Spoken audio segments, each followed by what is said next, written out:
good afternoon, everybody, and thank you for coming to the second installment of the lectures. This one, they really all are quite connected, and in many ways it's really very nice for me to have a chance to sort of spread the story out rather than to try to cram it into a single talk. But in this one in particular, I want to talk a little bit about free will. And for some of you, I know the issue came up in yesterday's talk because as some of you put it in the discussion later, it turns out that mental states really are identical to states of the brain, then that means that our decisions and choices and so forth are caused. Now, I think that there are sort of three kinds of problems pertaining to free will. And one is the one which philosophers sometimes call metaphysical, meaning are we free from physical causes when we choose? That is choosing actually done in a causal vacuum? I take this really to be an empirical question because causality, after all, is the domain of the empirical world, and if an event is caused or is not caused, that's an empirical question. I will argue, of course, that mental states in general, so far as we know, given the data, are caused. And then there is the practical social question of assuming that's true. Does that change anything about the way the criminal law currently is?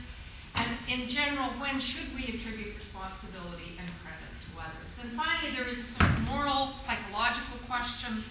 What are our capacities to change ourselves so that we acquire certain personality traits or certain particular kinds of skills, or that we develop certain kinds of habits? Now, I'm going to approach this in a slightly different way from how a philosopher might, because I think many of the questions really concern the issue of causality, and I want to start with a range of experiments, some drawn from neuroscience and some drawn from psychology, that bear upon the question of whether or not our decisions and choices really are subject to the causal parameters that obtain in the brain. So I'm going to begin at the very lowest level, that is the level of the single cell. And I want to talk about some work that's done on decision making in a lab at the University of Washington in Seattle. And the lab is concerned to discover what kinds of cells are making decisions, and I'll show you the conditions under which they're making decisions. How do they make those decisions, and where do the decisions get sent? Now, the particular paradigm that's used was developed by Newsom, Britton, and Moshen. Basically, the monkey sits in his chair, he fixates here, and these dots move. Initially, they move completely randomly, but as a function of the computer program, one by one, they will begin to move in somewhat the same direction. The monkey's task is to determine what direction, what is the preponderance of movement of those dots. It doesn't have to wait until it sees all of them move in that direction, and normally monkeys are very easily trained on this task, and once they see about 10% of the dots cohering in their motion, they know what the preponderant direction is. So they're very good at it, and they're also very fast. They signal their decision as to direction of movement of the dots by making an eye movement to one way or the other. Now, there are more complex versions of this, and I'll get to that in a moment. In the next slide, I want to show you what essentially the monkey sees. And it sees a series of dots. Actually, the dots are just sort of flashing off and on, and then other dots flashing elsewhere. And at some point, it sees a preponderance of motion of dots, and it's able to make its decision. So let me just sum that up. In the next slide, it's asked to fixate, and then the motion comes on. It's asked to make a decision. It goes right or left. And if it gets the answer correct, then it gets a juice reward. Otherwise, it doesn't. And of course, the monkey is very eager to get a juice reward, and so he works quite hard to achieve that. So this next slide just sort of again depicts the basic setup. The motion comes on, there's sensory input, there is a decision, and there's motor output. And of course, part of what we want to know is where is the decision made, and at the level of a single cell, what does it look like? This is a schematic diagram of a monkey brain, and the area of cells that are being recorded from, and you'll hear some of those recordings in a moment, is in lateral intraparietal cortex, otherwise known as LIP. It's actually down in this sulcus. And it gets signals from an area that has become quite famous, the area known as MT, or middle temporal, which is sensitive to direction of motion. It also gets inputs from subcortical structures that inform it about the goal. So the real task then of these LIP cells is, given the goal that it has, to integrate sensory information, make a decision, and then the decision about which direction of movement is sent to the superior colliculus, which then makes the movement. Now in the next slide, I want to show you what a cell looks like when it's responding. Now the important thing to know about recording is that you're going to pick a cell and find out what its tuning preference is. By that I mean that a cell in LIP, for example, will be tuned when you begin working on the animal to prefer direction of motion one way, this way, this way, this way, or some other way. And so what you will do is you'll find a cell, you'll find out what its preferred direction of motion is, and then in this particular setup, you will be able to tell something about that cell's decision.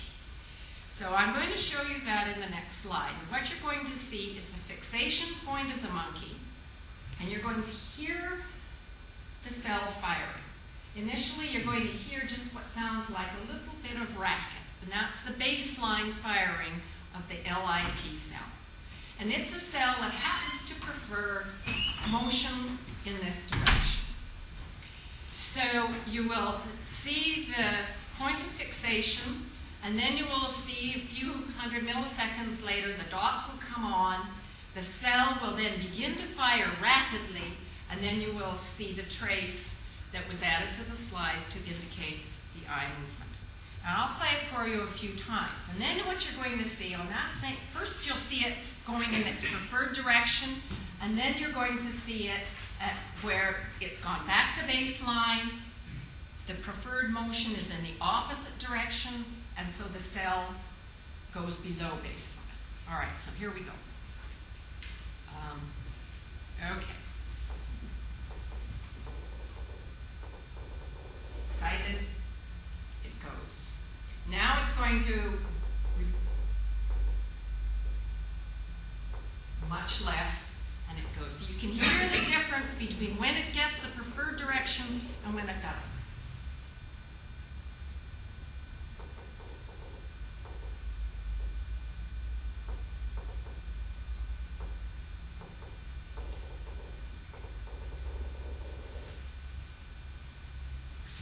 So what's interesting about this is that the cell is essentially making a decision on the basis of its sensory input, and the decision tells the superior colliculus in which direction to move.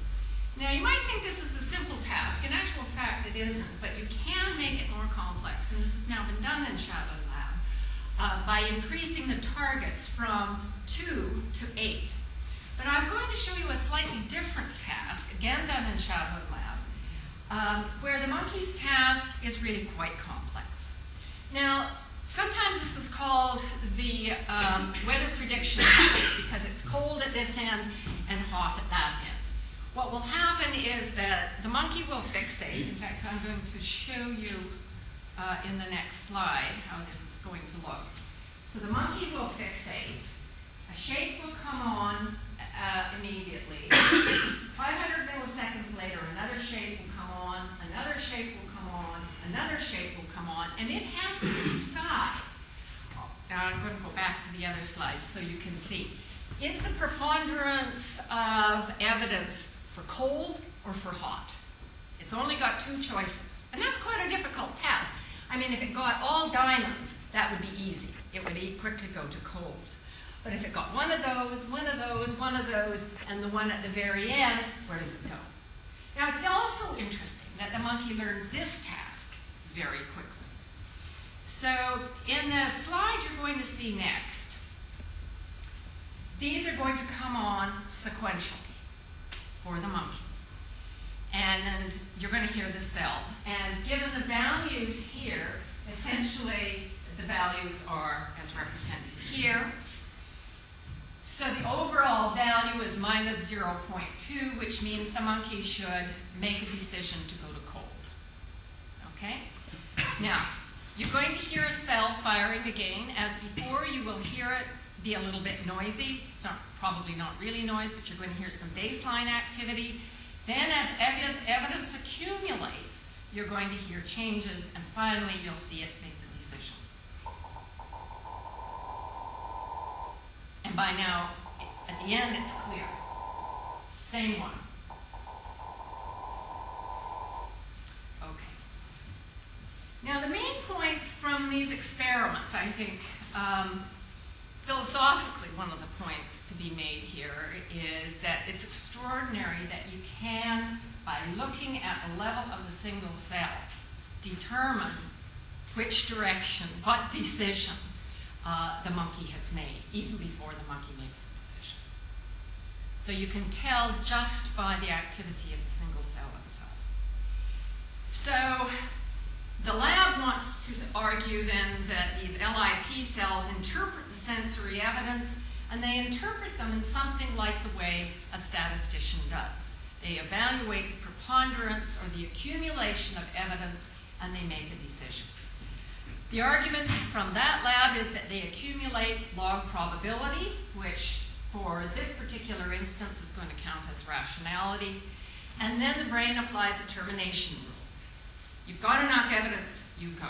And it's also interesting that for the monkey, and this is of course going to be true of most animals in their natural situation, that you only have a finite amount of time, a small amount of time in order to make your decision. If you're an animal, I don't know how many of you got to watch the caribou grizzly one last night, the grizzly has very, very little time, on the order of seconds, to make a decision about what the caribou is going to do. So you can't wait forever. So there is always some uncertainty because in the case of the monkey, it needs to maximize its juice reward. If the monkey waits too long, it doesn't get a juice reward. Okay. So this is the first experiment that I wanted to talk about, to give you a feel, not just for what happens at the macro level, via data that you might get from functional magnetic resonance imaging, but from the single cell itself. So probably brains are causal machines in the sense that neurons behave in a causal manner. And one neuron has an effect on another neuron. The effect of neural networks as a whole can often really be very precise. So the question is, what does this signify for what we think about free will, free choice, and responsibility? Allegedly, at any rate, the common sense story about free will goes something like this, that there is a particular sequence that must be followed in order for me to exercise my will. I first consider, I choose, then I intend, and then I act. And some philosophical ideas about this are that this, for example, I think corresponds to Peter von Inwagen's view, to a first approximation. It's John Searle's view. I create my choices via reason. They are not caused. I, or my will, operates independently of physical causes in the brain. And part of the argument for this is to say, I don't feel caused when I make a choice.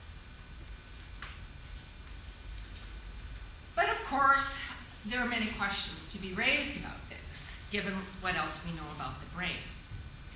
One problem is that the philosophical view tends to assume that all of these events, the considering, the choosing, the intending, are done in the conscious domain.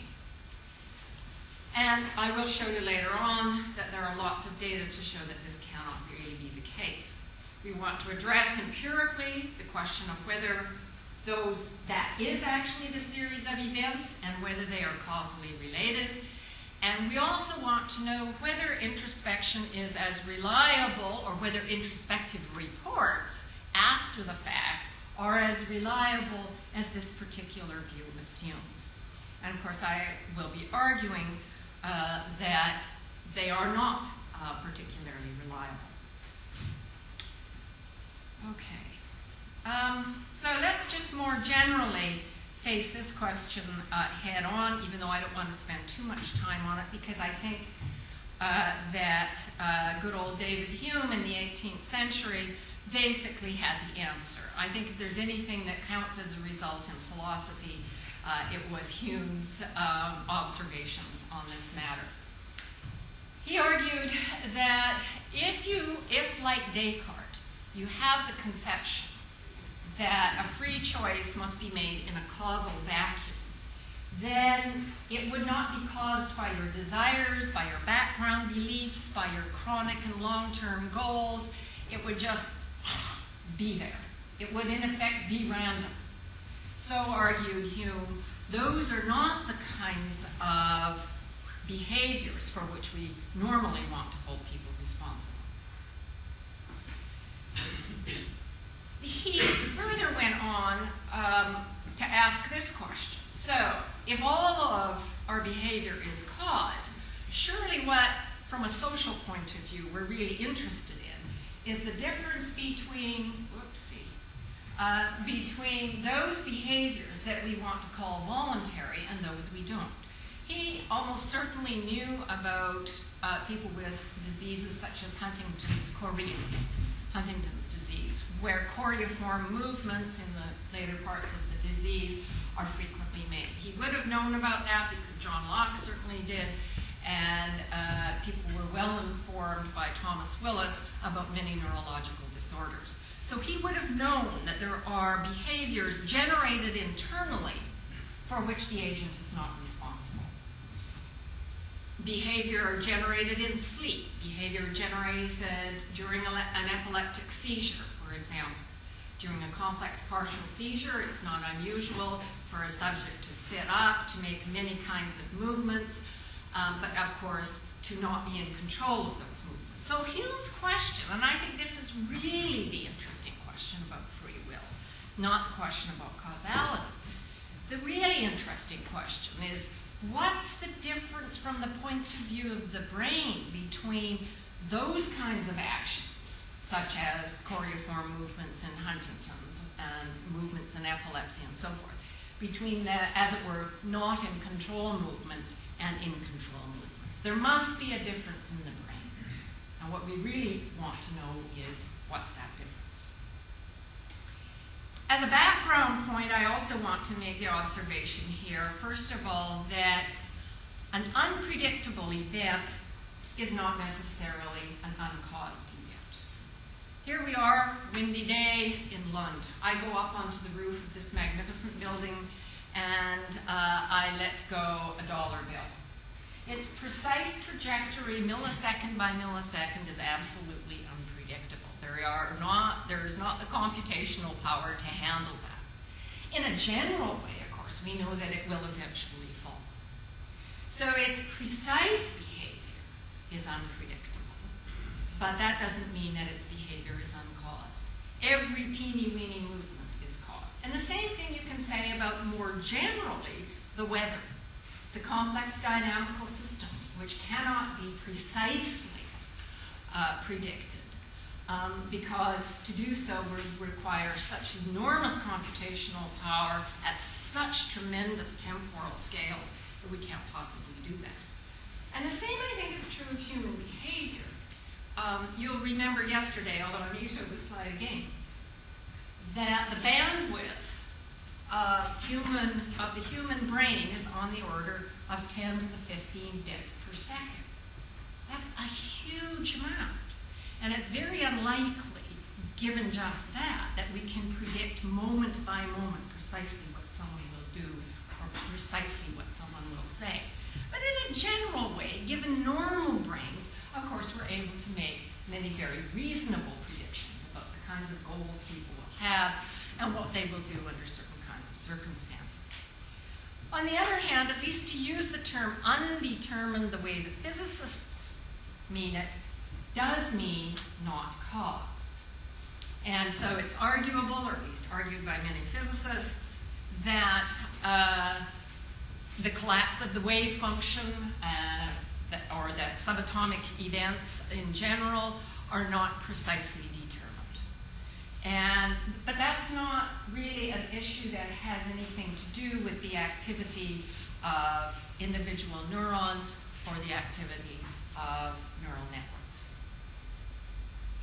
And even if it did, I guess Hume's point would still obtain. I mean, if my choices, there I am on a jury, and it's either to jail with you for the rest of your life or not, and my choice is determined by some random event and my hypothalamus, where that random event is generated by some subatomic property, I think you'd be kind of upset. You'd say, well, yeah, how come I went to jail just because that choice came about in this particularly random way? All right. Now, having said that then, namely that I don't think that anything tremendously important has been added to the debate about causality since Hume, I want to go back to talking about the data and to try to say a little bit about how some of the data at the psychological level put real pressure on the, so to speak, common sense psychology that I outlined earlier. Now, this is a fairly famous slide, and it's owed to Ben Libet. And this was, I think, work done in the early 1980s. And Libet was interested in a very simple question. He wanted to know if I sat you down and gave you a button to press and a big clock to watch with great big sweep hand, and you did the following. Whenever you feel the urge, all right, you introspectively are aware of the urge, you press the button, noting the time on the clock. And then at the end, you just explain where it was that you saw the sweep hand. And you do this again and again and again. And at the same time, he puts EEG electrodes on the scalp and records whatever is going on. Now, to get this data, of course, for those of you who care, you can't just do it trial by trial. You have to average over many trials in order to see the effect. So what you have here then is, this is the time at which the subject says he feels the urge. The movement comes shortly thereafter. Now, this is what the scalp electrodes show. There are two traces here. It doesn't really matter particularly, but the red trace is what you get if you really are paying attention the whole time to whether the urge is developing or not.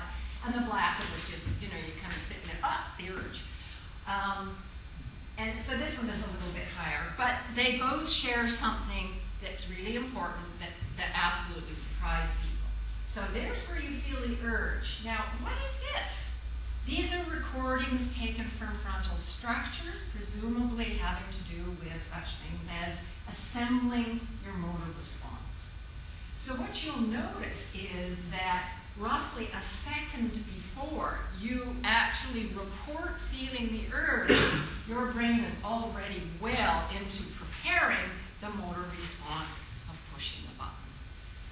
Now, obviously this was very surprising to people because if, like John Searle, you think that the intention is created by the conscious will, then you have some explaining to do about the motor preparation.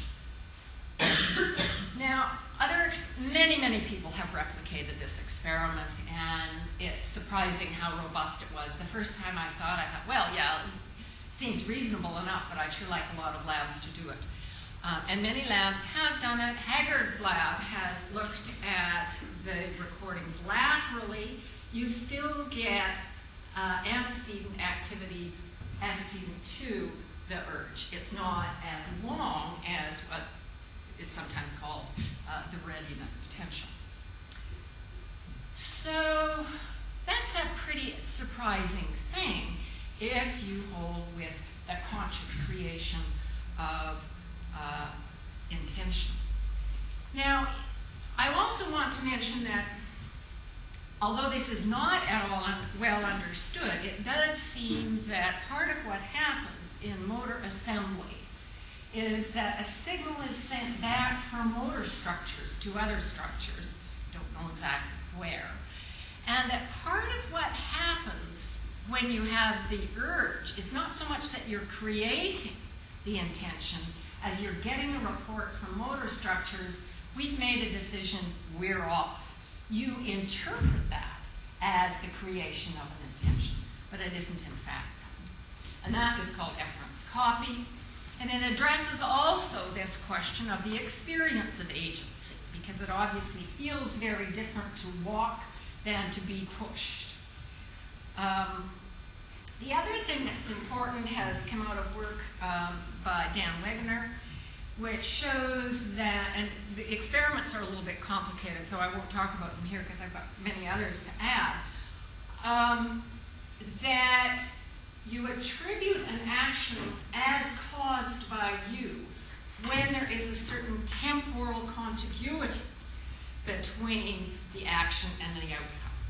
You think, but this all has to do with movement on a screen and so forth. So I think there are other examples that are more compelling. One maybe actually has to do with tickling. As many of you know, it's very difficult to tickle yourself. And part of the reason is efference copy. Is the motor signal is saying to the somatosensory system, hey, it's me, right? And so Sarah Blakemore had the interesting idea of, suppose you have a setup so that you can tickle yourself by pulling on a little lever, and then there's a little feather that comes here. And normally when the time is very close as if I did that, then you can't tickle yourself. But if there's a time delay put in there, and of course you can't see anything about what's going on, you can tickle yourself. There is also, that's another funny story, but we'll go into that some other time. And typically, of course, we are unaware of the non-conscious elements that play a really powerful role in not only our choices, but actually it's in some instances in the goals themselves. And I'm going to have a little bit more to say about that. But first I want to talk a little bit about unconscious processing. There's a psychologist in the Netherlands called Ad Fixterhuis, who's been working for many years trying to compare the efficacy of conscious processing and deliberation on solving a problem and doing it unconsciously. How can you set it up so someone does it unconsciously? And the answer is very cleverly. So in this particular example, he has a number of cars, and let's say 5 cars that you are interested in buying. And they differ on 4 features. So, one has cup holders, and one has a really great muffler, and one is a little bit more expensive, and blah, blah, blah. But they differ on 4 features. And of course you can tell pretty much what the optimal choice is. So, and then you also have an experiment where there are 12 features. Obviously much more complicated to weigh and consider. So here's what you do. You let these guys make a decision immediately upon reading the specs. You make these guys have 10 minutes to reflect consciously on, well, this is better than this. Oh, yes, but then you get leather seats. And these guys are allowed to read all the specs. Not to worry, go ahead. These guys are allowed to read all the specs, but then they are given a task. And they have to work very busily on this task, otherwise they don't get paid. Now, in the case where you have this small number of features to compare, it turns out that the conscious guys actually do a little better than the unconscious guys, the distracted guys. But look what happens when there are many parameters, 12. The guys who are distracted and then come back and make the choice are the ones who do the best. An amazing result, actually. Although we were having an interesting conversation, Henson and I last night, about decision-making and how perhaps, especially when the decisions are extremely complicated, the old saw that you should sleep on it and let the non-conscious, work its way out, actually might make a lot of sense. Now, Dijksterhuis has done other experiments like this, ones involving apartments, ones involving all kinds of things, and the results essentially always come out the same. If you're distracted and you're busy about doing something else so that you cannot think about the relative merits of these parameters, but then you come back and boom, you make a choice, you do better. All right. And then there's the experiments, which I talked briefly about yesterday, which I think are also, but from a different direction, important in putting pressure on the common sense conception of how decision-making is made. So Johansson, Hall, and colleagues, I'm not exactly sure who was all involved in this, did the following kinds of experiments. And I'll tell you, because Peter Gardenforsch was kind enough to give me Peter Johansson's dissertation, which I read. I can also tell you about one that's not published. So, I'm going to present to you two pictures of ladies, women, girls. And you're going to pick out the one that you prefer. I guess I should the one that you prefer and you think is the more attractive of the two. And then, because this is sort of set up in a kind of slightly magical way, those get turned over, and then I show you the one that you chose. And we're going to do this for a series of, let's say, 10. But amongst those 10, I'm occasionally, when I turn them over and then give you what you chose, not going to give you what you chose. I'm going to give you the one you didn't choose. Now, if choice is really like the prototype that we reviewed, you should always notice. And yet, it turns out that in this paradigm, people often fail to notice. Now, I said 10%, but of course it varies a little bit for all kinds of reasons. But roughly 10% of the people failed to notice when they didn't get their choice. Moreover, and this now speaks to the issue of confabulation about what your intention was, so you don't get your choice. But I ask you, well, why did you choose this one? And you're very obliging. You tell me, well, she was much prettier than the other one, and I liked the fact that, she had, moussed hair, and whatever it happened to be. So you explain to me why you chose what you didn't actually choose, and you do it smoothly, without being mendacious, and without noticing. Pretty much right? And then the other one that it was new to me had to do with jam or with tea leaves. So I give you, and this was done here in Lund supermarkets, I give you choices of two kinds of jams, and you taste one and you taste the other, and they can be quite different. For example, blackcurrant versus blueberry. Really different, in my opinion at least.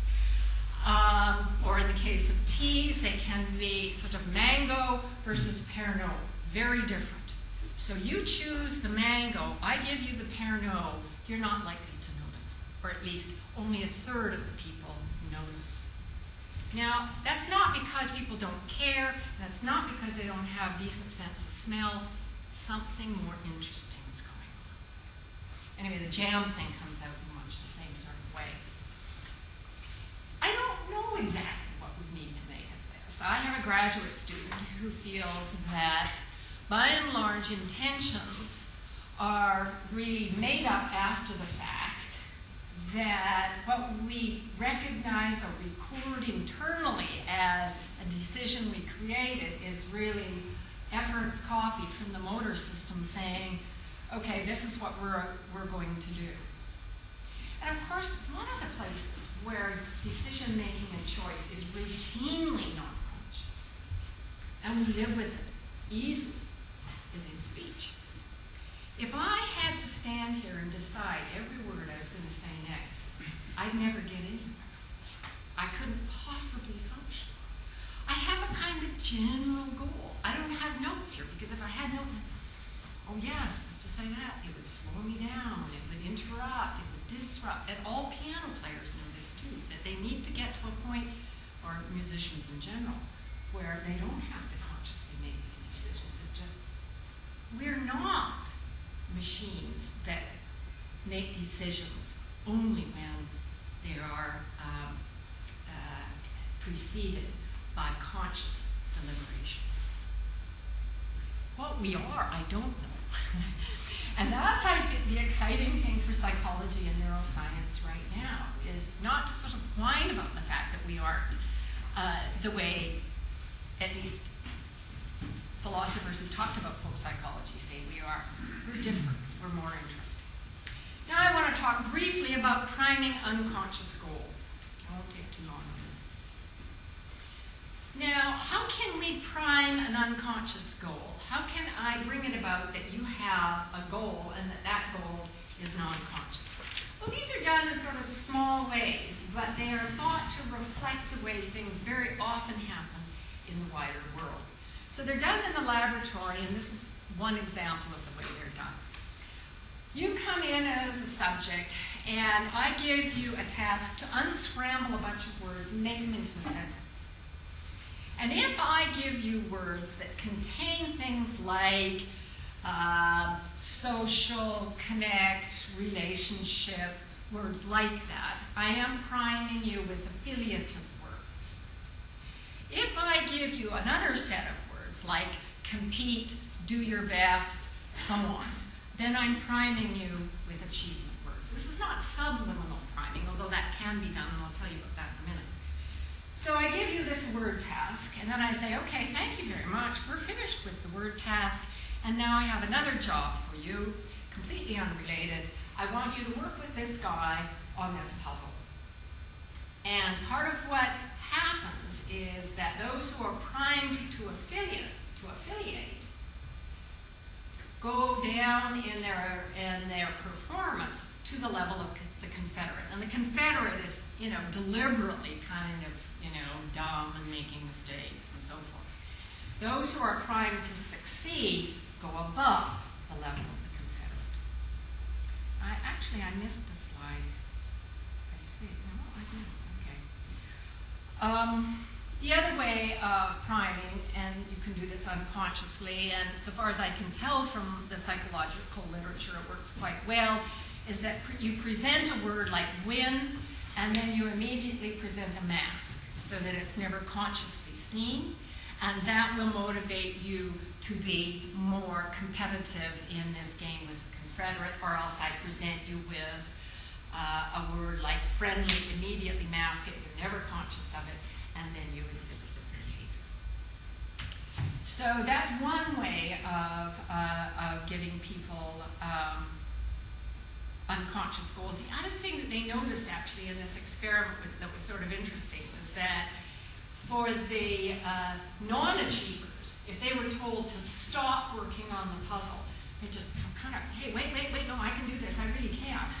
Whereas the affiliating guys were happy to just let it go. Now these were big numbers, so that is big numbers of subjects. You can prime power behavior. For example, it's going to make a difference in the outcome to your experiment, whether you put the subject in the professor's chair or whether you put him in a guest chair. And if you do an analysis, a personality analysis beforehand, there's all of these measures out there, and someone is communally oriented and you put him in the professor's chair, then he really wants to help and do all kinds of affiliative things, takes responsibility for the situation. Whereas if you are, as they say, exchange-oriented, I think that means in it for yourself-oriented, and you put the subject in the professor's chair, then he tends to act more in a self-oriented way in whatever particular kinds of tasks. Another sort of instance of change in behavior, and this was one that Dijksterhuis did, if you ask subjects to look at a picture of a library and a picture of a railway station, and you say to them, to the library guys, now you're going to be visiting this place, I want you to examine this closely, so you can tell me about the architecture, ditto for this. Then it turns out that when you ask them to read a completely unrelated list of words later, these guys read very softly, the library people, and the railway guys read in a normal voice. If, however, you say, I want you to look at it very closely and tell me anything about the architecture, you don't say you're going to visit the place, you don't get the effect. Now, another aspect to all of this massive literature that's out there on unconscious goals and unconscious motivations that you can manipulate is that there are consequences of failure of unconscious goals. So go back to the basic story. You can either prime with achievement words or prime with neutral words. Achievement words being things like win, success, and so forth. So you prime them with that, doing this scramble thing or masking. And then you either give people a tough task, an anagram task, and you tell them, this is really quite easy, so just go to work on it and we'll give you 2 minutes and you'll be paid at the end. Or you give them an easy task. Now here are the results. They don't know that they've been primed to compete, but the competitors on the tough task tend, of course, to fail because it's a tough task. And they are really miserable afterwards. The neutral people fail on the tough task. They don't really care one way or the other. They were never primed to achieve. Whereas those who are primed to achieve and they do well here, they are tickled with themselves. They have no idea why, just as these guys have no idea why. Moreover, it turns out that they actually can have behavioral consequences. After the subjects leave, a Confederate comes down the hall and sort of, seemingly is not paying attention and appears to be walking in such a way as to have a physical collision with the subject. These guys will walk very close and then dodge at the last moment, right? It's like the regression levels are on. These guys don't do anything like that, and of course those guys don't do anything like that either. So there are very interesting consequences. So first of all, you can have non-conscious goals, and they can be primed in this way. Chartrand and Mort and others, of course, think that many of our non-conscious goals are actually primed by features of the environment that kind of cue into our long-term goals that we've stored in memory in one way or another, or that cue into our particular personality features. But none of those things need actually be conscious in order for us to be exhibiting this kind of behavior. Incidentally, these guys, when the failures, so to speak, those primed to achievement, who failed on the tough task, also exhibited an interesting thing. When they were given a verbal exam, they did fairly poorly. It was as though, their self-esteem or whatever, had suffered, whereas these guys, of course, did really well, and these guys did really well. So there are interesting consequences of failing at a non-conscious task. Now, I want to close just by saying a couple of things that go back to Hume. First of all, I'm going to go back even further and say something about Aristotle, which I think is really important, actually. And that is, the Nicomachean Ethics is one of the great old-time things that has been written in philosophy. And it's so striking in the Nicomachean Ethics that when Aristotle addresses the issue of when it is that we should be held responsible for our actions, and then begins to discuss in a general way appropriate social behavior, he never talks about choices being uncaused. In fact, it's the other way around. He he talks about the importance of developing appropriate habits. The importance of raising children so that they are properly socialized with the appropriate habits. It's almost as though he's saying, you know, you have a reward system.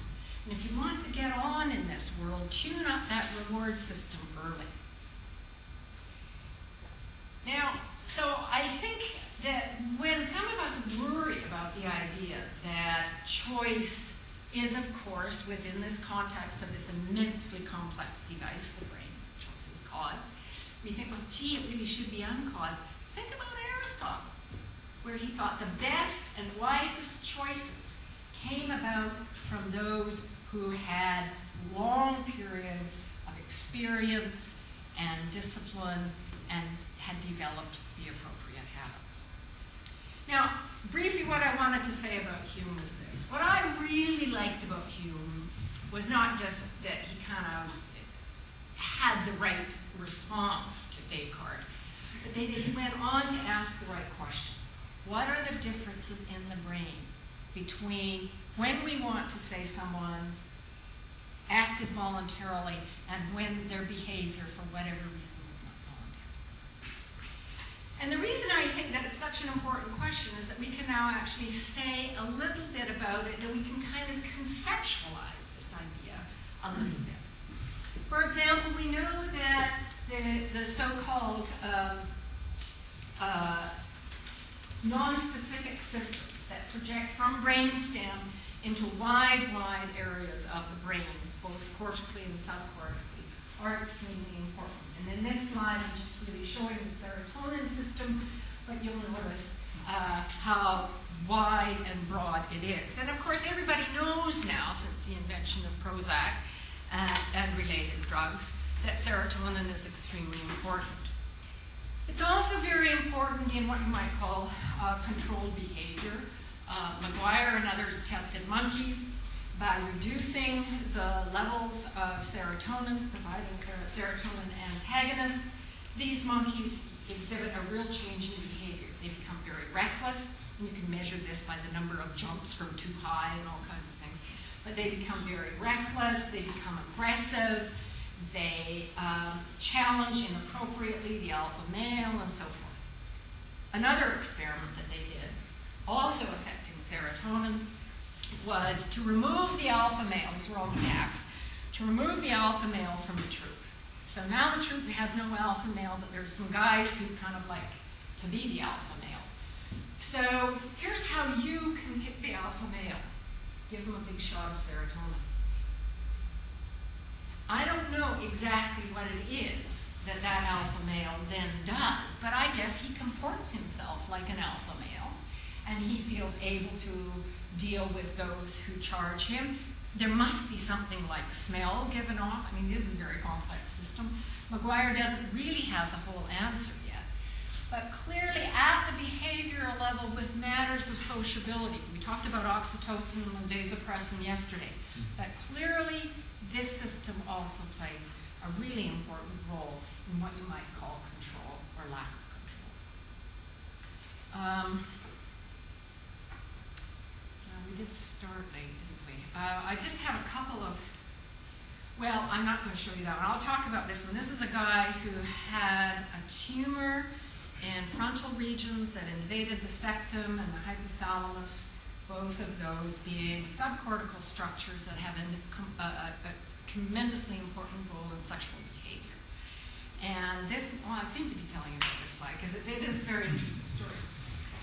So this man had an unexceptional life until he was about 45. He had been married for the second time, had an 8-year-old stepdaughter, and unaccountably and with no previous history, he began to molest the stepdaughter. So, of course, the mother called the police, he was sent off, and he went into a 12-step program. He just got worse. He began to pinch the nurses and so on and so forth. And so eventually they decided that he had to go to jail. And as he was about to go, he complained of these terrible headaches, and they noticed that he was very unsteady. And it turned out when they took him to the neurologist and scanned him that he had this extraordinarily large tumor invading, as I said, the hypothalamus, septum, and other regions. of the front of the brain. So they took it all out, and the pedophilia vanished. He was normal. And then about 6 months later, he went into the doctor and confessed that he was beginning to have those feelings again. They re-scanned him. He was re-gone. So they had not been able to take it all out. So then they did take it all out, and he was normal. Now, for people who think that sexual behavior in normal people is uncaused, but this is caused, I have real trouble with that, right? It seems to me it's all caused. You know, when you become 12 and you start having these fantasies and doing different things, you can't introspect that your estrogen levels have soared. But my goodness, all that behavior is caused. And surely, of course, this is caused as well. All right. So I'll quickly run through this, but part of the problem with the story of I act in the causal vacuum and create my choices is that there is this thing in there, the I. But we think, of course, that the self is essentially a brain construct. It's a way that the brain has of organizing a whole lot of data. It's multidimensional. It has to do with the organization of the body. It also has to do with memory of the past. But those things are quite dissociable. And I'm just going to close, actually, on this. It's kind of almost another talk in itself. But a wholly new sort of hypothesis about self-representation in the brain has come about as a result of work done by an anatomist called Bud Craig. And the area of interest, really, is when you pull the temporal lobe and the frontal lobe apart and you look in there, what you see is the insula. And people often don't bother too much with the insula because it's inside. But it turns out that data, signals from all parts of the body pertaining to temperature, pain, joint stretch, muscle pain, any sort of joint pain, as well as autonomic signals go up through the brainstem into the thalamus and to what he now calls the interoceptive cortex. And there is a whole representation of the entire body and all of those sort of self-relevant sensations in the anterior insula. But not quite. It's that the anterior insula on the right is sort of got the representation of the self as the world impinges on me, might hurt me, is too hot for me, and so forth. Whereas the anterior insula on the left appears to have a representation of me as a member of a group, as affiliated, and then it's all externally directed as opposed to internally directed for my safety. So there's a lot of physiological data that supports this idea as well. It's only a beginning. Nobody should say that that's where the self is, but it certainly is a striking, in my opinion, I mean, maybe it'll turn out differently in 5 years, but in my opinion, it's a very, very striking anatomical discovery. The other part of the story is that this unique separation, sympathetic to the right, parasympathetic to the left, is seen only in humans and the great apes, and it's not seen in monkeys. That is to say, the mix is seen in everything below the great apes. What exactly that means, I don't know. Maybe nothing.